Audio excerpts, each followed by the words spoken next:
mak dengan ayah ni kadang-kadang waktu mereka hidup, mereka duk teringin nak bina.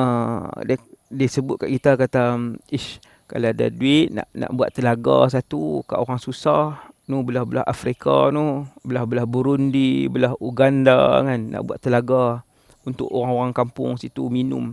Jom belajar ilmu agama, semua rakaman secara digital lengkap. Daftar sekarang di haidin.com. Lepas setahun dua, kita pernah teringat benda tu betul-betul kita sembang dengan mak dengan ayah kita. Betul-betul kita sembang. Itulah antara impian mak dengan ayah yang kita perlu tunaikan. Anak soleh, anak yang baik, kalau dia ada kemampuan, ikut kemampuan dia, tunaikan hajat, impian, permintaan, azam, hutang ibu dengan ayah. Tunaikan.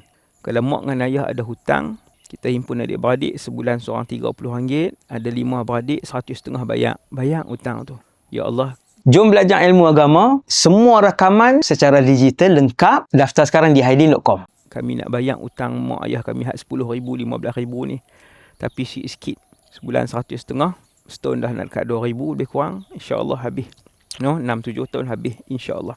Jadi, Islam ajak satu orang anak yang baik, lepas kewafatan mak dengan ayah, untuk ditunaikan janji, harapan, impian, hutang, benda baik yang mak ayah dia nak buat.